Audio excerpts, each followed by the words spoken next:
Welcome to Tales of Bedlam. I'm your host, Micah, and welcome to my deep dive into the fascinating history of one of the most beloved fairy tales, Sleeping Beauty.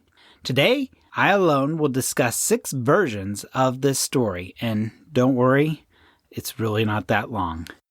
Each adding a new layer to the tale as it evolved over the centuries.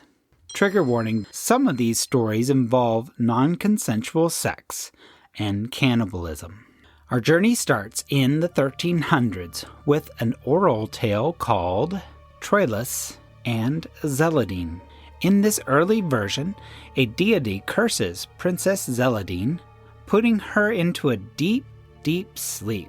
Years later, a prince named Troilus finds her and instead of waking her with a kiss, takes advantage of her while she sleeps. This is not good. She becomes pregnant and gives birth to a child while still unconscious. This oral tale was first published in 1528 in a French collection of fairy tales called Perrault. While it was not called Sleeping Beauty, it's considered the earliest written version of the story. Let's fast forward to 1636 in Italy, where we find Giambattista Basile's version titled Sun, Moon, and Talia. In this story, the king learns from wise men that his daughter, Talia, will one day face grave peril from a splinter of flax. Despite his precautions, she pricks her finger on a splinter and falls asleep. A married king finds her, and similar to our earlier tale, he takes advantage of her while she sleeps. This is in no way okay. Again, after 9 months, Talia gives birth to 2 beautiful children, a boy and a girl. Talia eventually wakes up when one of her newborn twins sucks the splinter from her finger. The story continues with the king's jealous wife plotting to cook and eat the children, but a kind cook saves them. The tale ends with the king marrying Talia and punishing his wife.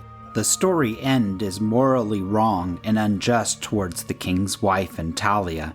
In an equal world, the king is the one who should have been punished for being unfaithful to his wife and assaulting Talia.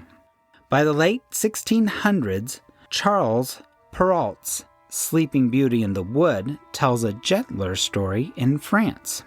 In this version, the princess has both parents, the king and queen, and the entire court fall asleep with her, only to awaken together.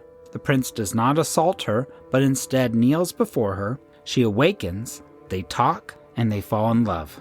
However, the story still has a dark side. This time, the prince's mother is an ogress who wants to eat the couple's children to enact revenge on the princess. But again, a cook saves the day. Then, in Germany during the 1800s, the Brothers Grimm further sanitized this tale. They removed the themes of rape and cannibalism, making the story more suitable for children. This version introduces the iconic kiss that awakens the princess, symbolizing true love's power.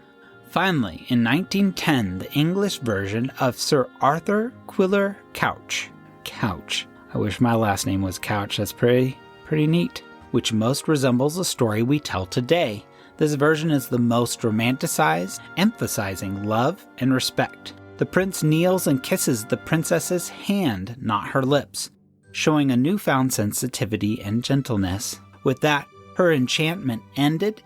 The princess awoke and gazed at him with a tenderness that seemed far beyond what their first meeting would justify. Throughout these versions, we see a clear evolution from a dark adult tale filled with violence and tragedy to a more child-friendly story emphasizing love and respect. Each alliteration adds a new piece to the puzzle, creating a rich tapestry that tells the complete story of Sleeping Beauty. There you have it, a journey through 6 centuries of Sleeping Beauty, a tale that has captivated audiences for generations. Join us for our next episode, where we will tell the story of Sun, Moon, and Talia, the first of 3 Sleeping Beauty versions we will record. Thank you for listening. Please share Tales of Bedlam with a fellow podcast enthusiast today, and visit our website at talesofbedlam.com for more fairy tale fun. and have a good night.